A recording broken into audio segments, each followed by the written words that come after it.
As Koda entered his second year, the mysteries of the forest continued to unfold around him, and with them, the curious and sometimes unsettling presence of humans. He had grown accustomed to hearing about them from the older Sasquatch, who spoke of humans' tools and strange habits, and the odd, clumsy ways that they moved through the forest. Encounters with humans were rare, but were always treated with caution and respect within the clan. Meika and Taron taught that the humans were not to be feared outright, but they were unpredictable, and their presence warranted vigilance. But to Koda and the rest of the younger members of the clan, these tales of humans stirred a mixture of curiosity and trepidation. They wondered about these strange beings who left unnatural trails through the woods, who sometimes made loud sounds and shined lights that disturbed the night. As much as they were taught to avoid the humans, Koda and the other juveniles couldn't resist a little fun at the humans' expense. One late summer afternoon, Meika led Koda, Rayla, and Paka to a narrow trail where the humans occasionally passed. She explained that her father Taron had shown her the art of misleading humans to protect the clan, confusing them just enough to keep them away from the clan's primary territory. Koda's eyes widened as Meika described a few of the tricks that she had learned. First lesson, Meika said with a grin, leaving a single footprint. She lifted her large hairy foot and placed it firmly into a patch of soft soil, pressing down to leave a clear, deep impression. She then carefully stepped back, using a nearby rock to avoid leaving a second footprint. Humans get so confused when they see only one print, Meika said, chuckling. They think it's some kind of a ghost creature. Paka and Rayla giggled, eager to try it themselves. Koda watched carefully. Then he carefully pressed his foot into the soil, pulling back to admire the single footprint he had left behind. The mark was faint, but Meika nodded approvingly.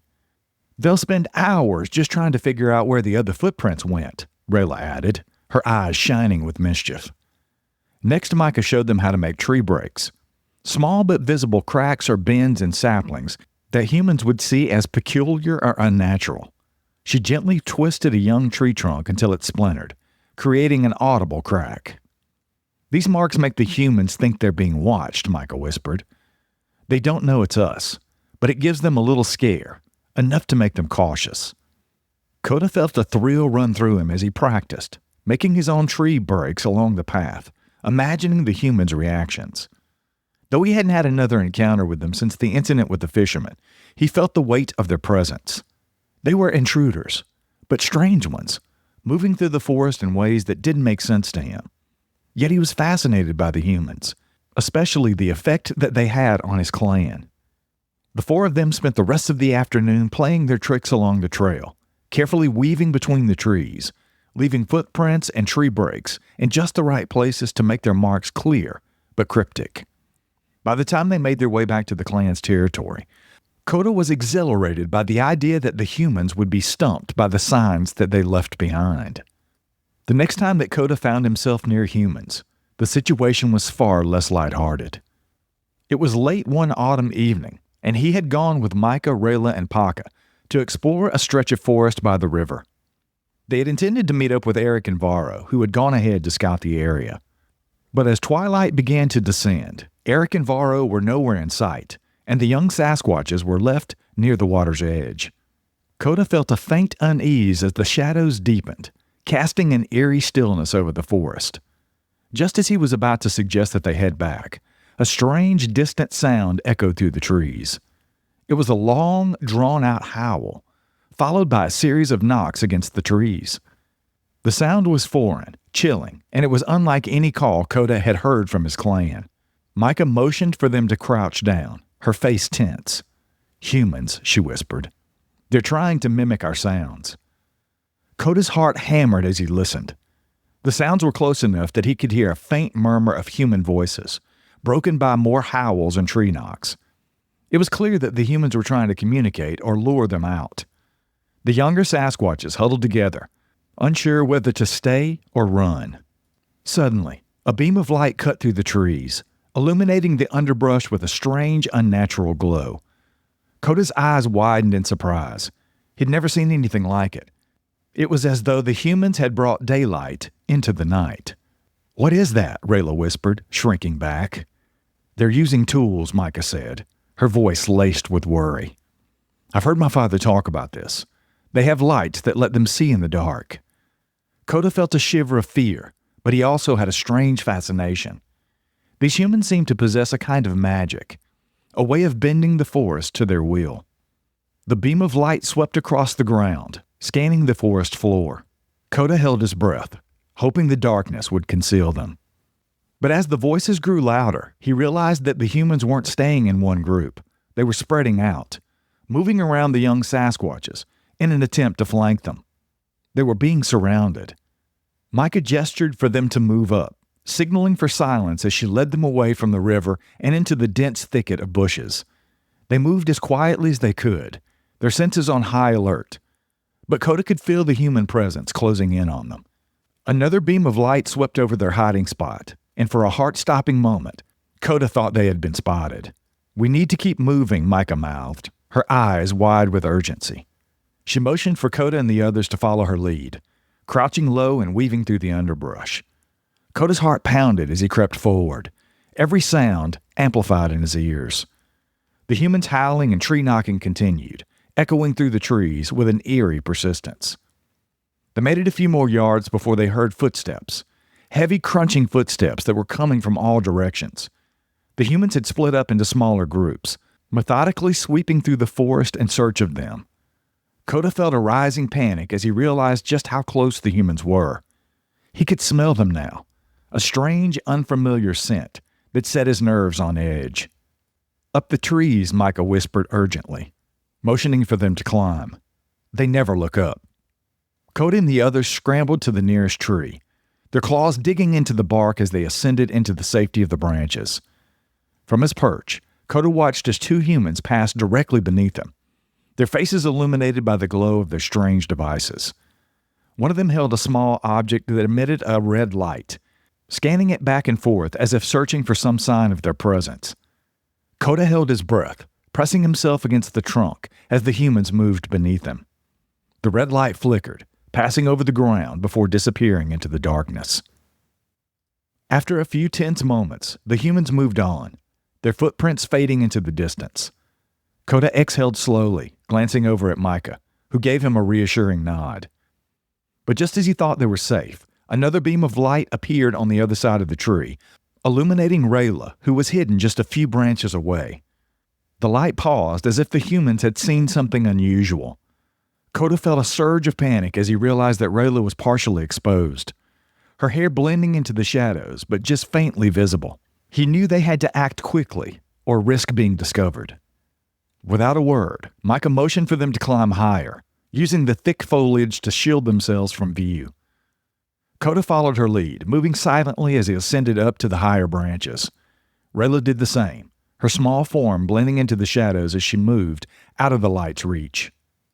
The humans hesitated, their voices tense as they scanned the area, but after a few moments, they seemed to lose interest and moved on.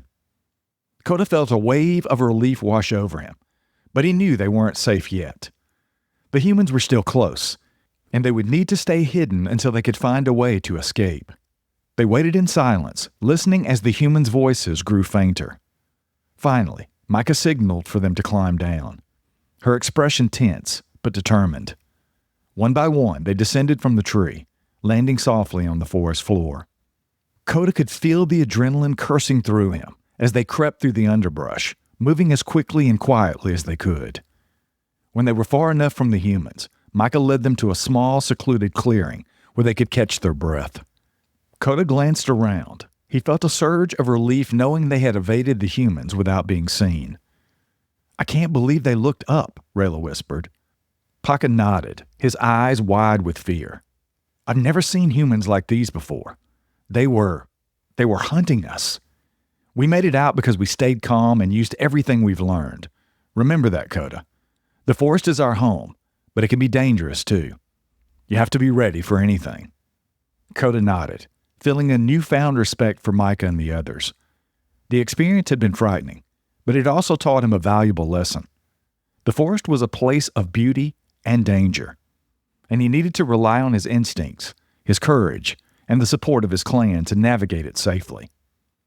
As they made their way back to the clan's territory, Koda felt a deep sense of pride in his skills he had learned and the strength that he had gained from his family. The forest might be filled with threats, but he knew he was never alone, and with each encounter, he grew more prepared to face whatever challenges lay ahead.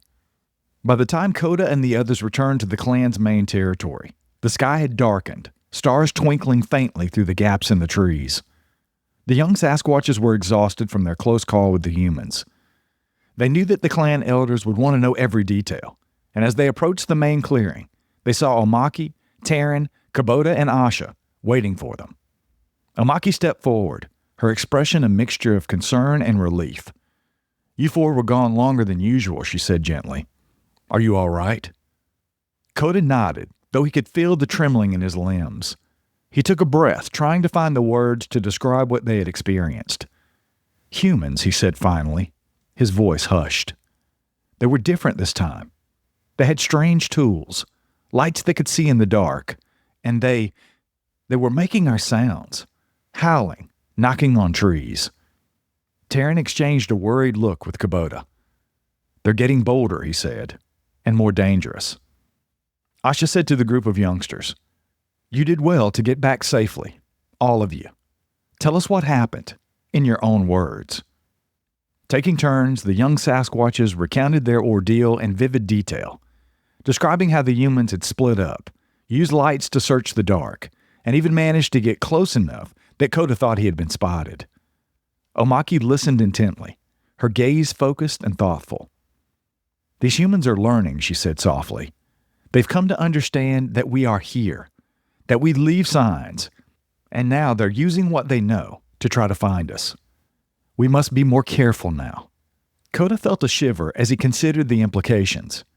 He had always seen the humans as clumsy and unaware, but the experience tonight changed that view. These humans were hunting, actively searching for his clan, and it made him feel vulnerable in a way that he hadn't before. But he also felt a surge of pride that they had outsmarted the humans, using the skills that he had learned from the clan to stay hidden and make it back to safety. Omaki placed a hand on his head, ruffling his hair in a rare show of affection. "Koda, you're growing quickly and learning much. But also remember, curiosity has its limits. Stay vigilant and listen to your instincts. They'll guide you as much as the forest will." Koda and Asha shared a glance, nodding in agreement. Koda knelt to look Koda in the eye. "Every encounter you have, every close call, teaches you more than you know. One day, you'll be the one protecting this clan." Koda felt his chest swell with pride at his father's words. He understood that tonight's experience was one of the many lessons he would carry with him. It wasn't just about surviving. It was about being strong, wise, and united with his family. In the days that followed, the clan convened to discuss the increasing human presence and how they could avoid detection. Omaki and Taron emphasized the importance of leaving fewer signs and trails, creating an atmosphere of caution and teamwork that Koda hadn't experienced before. The elders and the older clan members took the time to teach the younger ones new ways to remain hidden, especially from the humans' lights and strange tools. Koda found himself particularly fascinated by Omaki's teachings on camouflage and silence. She explained that the humans relied heavily on sight and sound, often overlooking details in their hurry. They had practiced these skills as a family many times, but now they focused on the specifics like blending in with the shadows and moving without disturbing the underbrush. "Always move with the rhythm of the forest," Omaki instructed them one misty morning as she led the young Sasquatches through a dense part of the woods. "If a branch creaks, let it pass before you move. If you hear a rustling, pause and listen. This is how we keep the forest's secrets safe from prying eyes." Koda took these lessons to heart, applying them each time he ventured out with the other juveniles or his mentors, Varro and Eric. He felt himself becoming more attuned to the forest's sounds and movements, finding comfort in the way he could move without leaving a trace. It was as if he were merging with the forest itself, a silent watcher within its depths. Despite their efforts to avoid the humans, there were many times when they still encountered them, particularly near the river. The humans seemed to be drawn to the water, their paths crisscrossing along the banks where the clan often foraged. During one of these excursions, Koda along with Meika and Paka were collecting wild mushrooms near the river when they heard the unmistakable murmur of human voices approaching. Koda froze, glancing at Meika, who quickly signaled for them to move up the hill away from the trail. They scrambled through the underbrush, staying low as the humans passed, their voices filled with laughter and curiosity.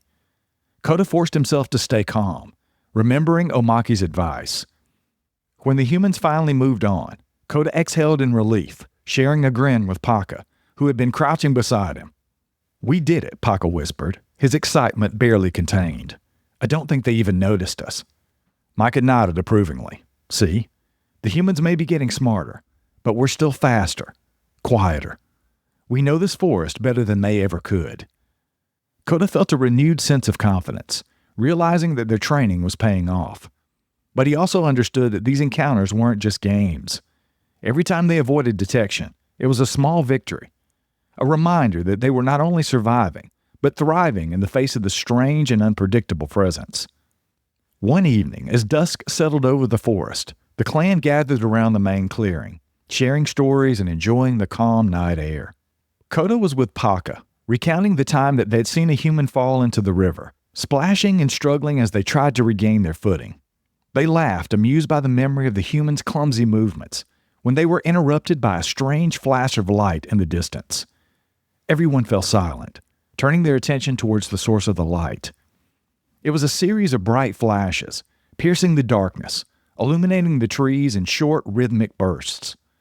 Koda's hair prickled as he watched, his curiosity mixing with growing unease. "What is that?" Rayla whispered, moving closer to Meika, who looked just as perplexed. Omaki stepped forward, her eyes narrowed as she observed the lights. "Humans," she said quietly. "It's some sort of signal, but it's different from their usual lights." Koda felt a surge of curiosity. The humans' tools and behaviors were becoming more intricate, more confusing. He had seen their lights before, but this was something new, something deliberate. Taron motioned for the younger ones to stay back. "They're searching," he said to Kubota. "They're getting closer each night." The adults decided to observe from a distance, positioning themselves at various vantage points to monitor the humans' movements. Koda felt a surge of frustration. He wanted to be a part of this, to see these strange lights up close, but he knew better than to argue. So he stayed back with his friends, watching as the elders faded into the shadows, leaving them to wait. A few nights later, Koda, Meika, Rayla, and Paka found themselves in an unexpected encounter that would test every skill they had learned. They had ventured out to forage for late-season berries near the edge of the river, staying within the shadows of the trees, careful to move quietly. But as they filled their handfuls with berries, a noise cut through the air, a distant shout, followed by the unmistakable crack of a branch breaking. Koda's heart sank as he realized they had wandered too close to a group of humans. They were surrounded. Without hesitation, Meika signaled for them to move, motioning towards the thicket nearby where they could hide. They crouched low, blending in with the shadows, their hearts pounding as the humans grew closer. But this time the humans were using their flashlights, sweeping the beams across the forest floor in a deliberate search. Koda tried to steady his breathing, remembering Omaki's advice. Stay still. Listen to the forest.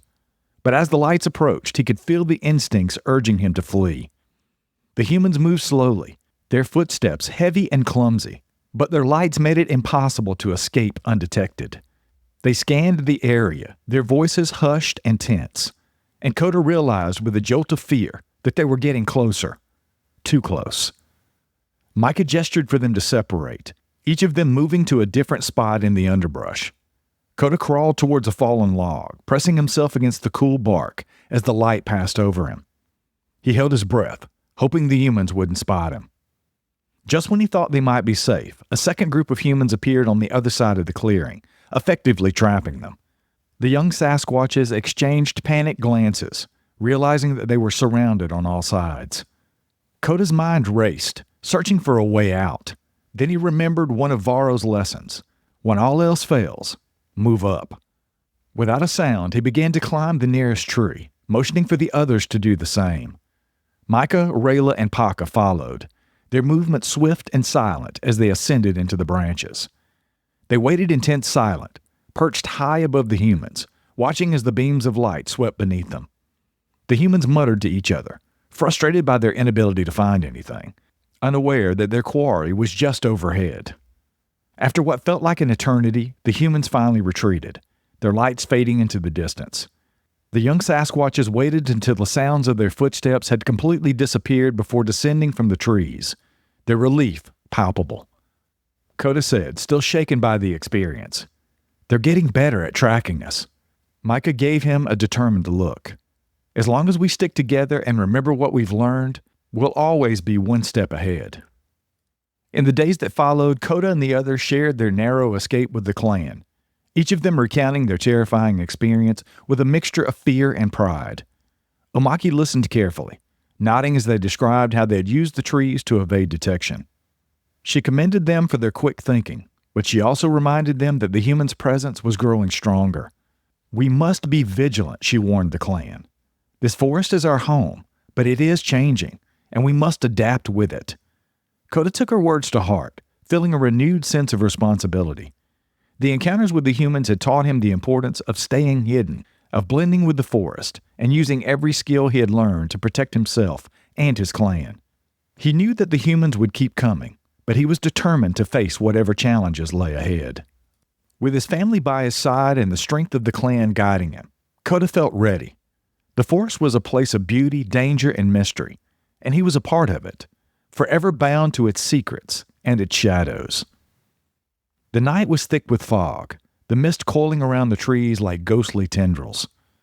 Koda sat by the mouth of the cave, listening to the faint sounds of the sleeping clan and a soft murmur of the forest outside. But then, as he listened, another sound pierced the night, a distant, mournful howl that sent a chill down his spine. It was a sound he had heard before, echoing through the trees, stirring unease in his heart. Adanowa.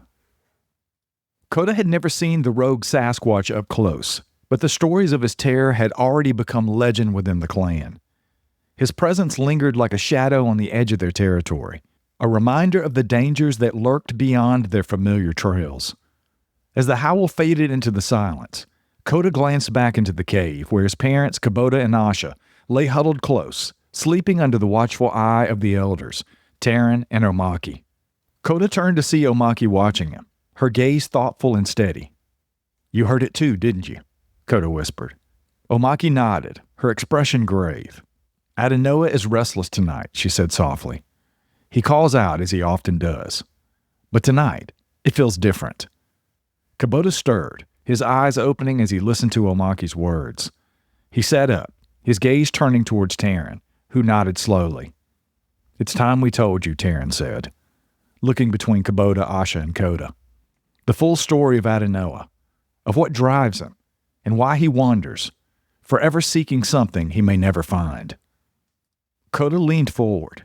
He had always known that Adanowa was dangerous, that he had once been a part of another clan, but he had never known the details, the dark path that had led the rogue to their territory.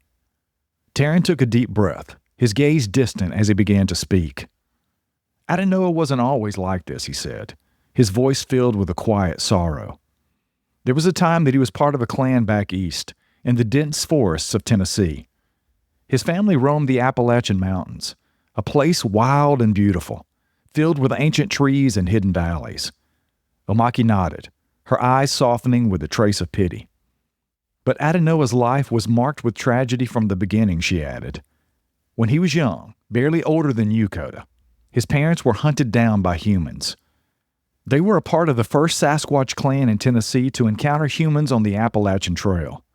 Koda felt a shiver as he imagined a young Adanowa, alone and grieving, left to survive in a world that had suddenly turned hostile. Taron continued, his voice laced with a deep sorrow. "Humans had been curious about the trail for a long time, moving farther into the forest. But as they built camps and left trails through the Sasquatch territory, they grew suspicious of the beings they sensed but could not see. Adanowa's parents were careful. They avoided the trails, only watching from a distance. But one day, the humans noticed their tracks, strange and different from any other creature. The clan listened intently as Taron described the tragic events that followed.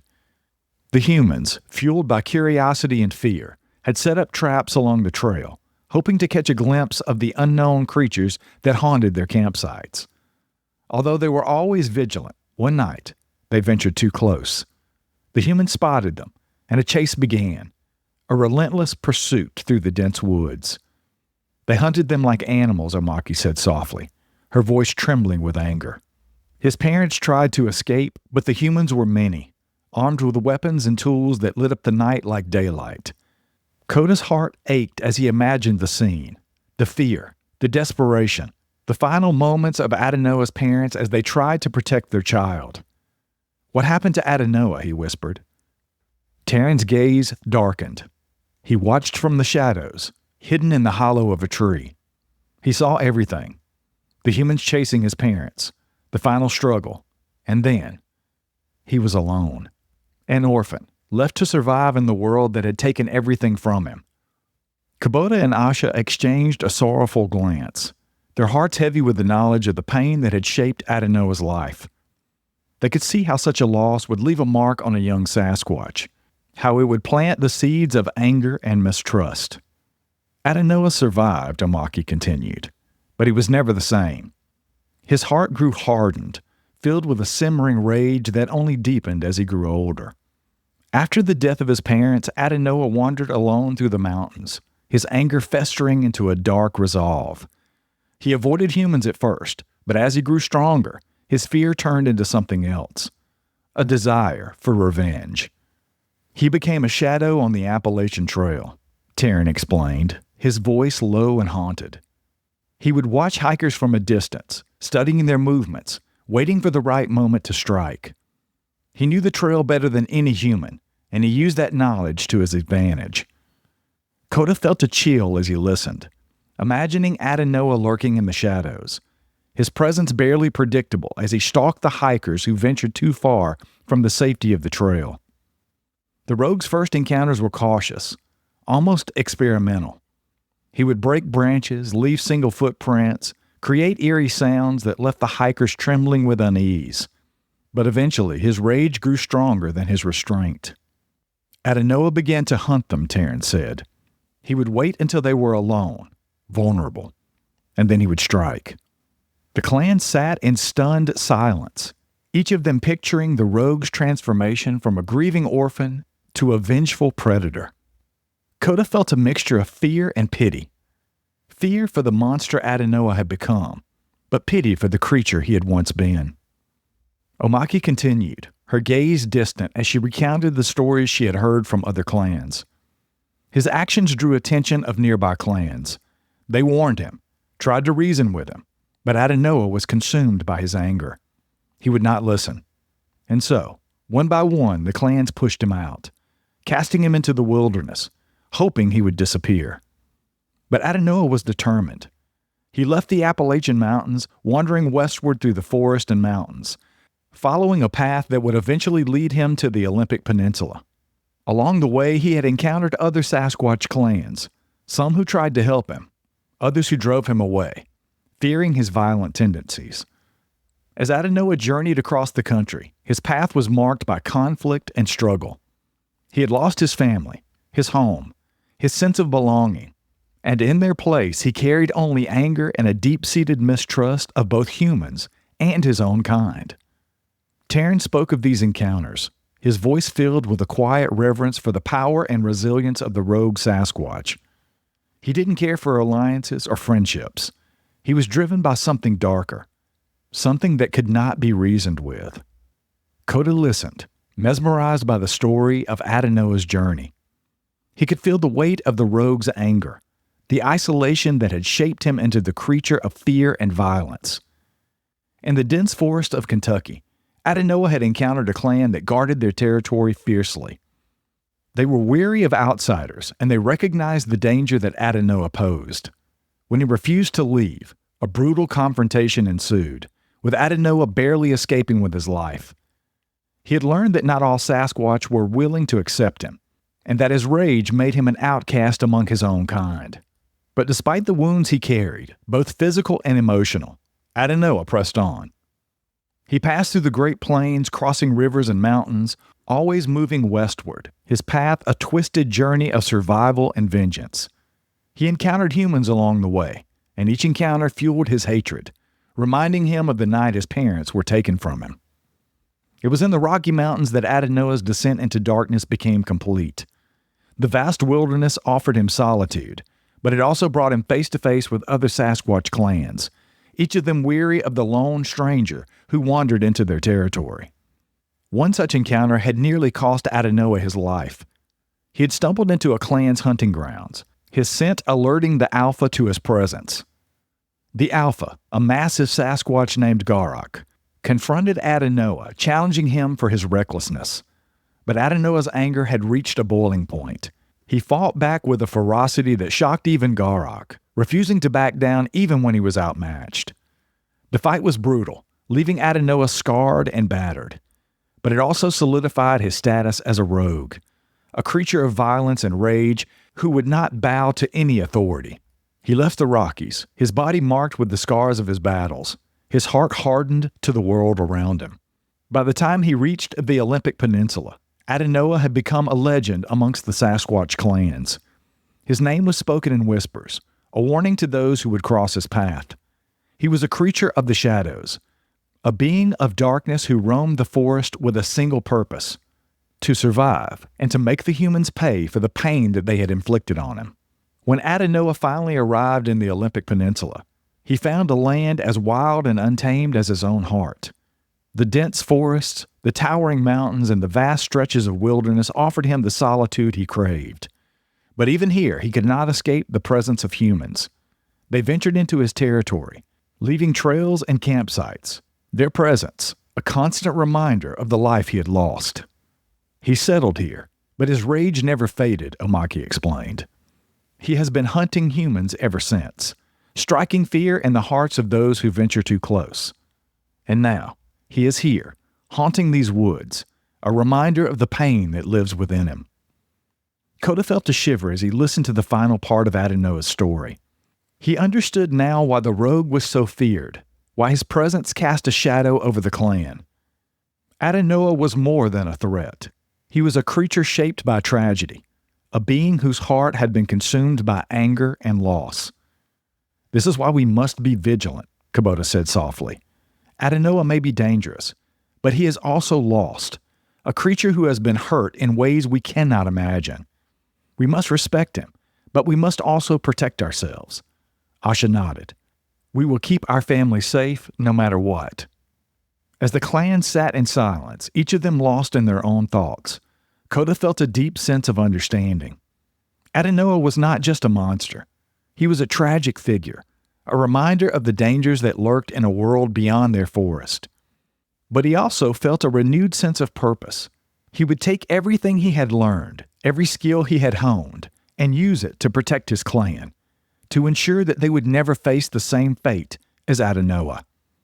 And as the howls of the rogue echoed through the night, Koda knew that he was ready to face whatever challenges lay ahead, and to protect his family from the darkness that had claimed Adanowa's soul.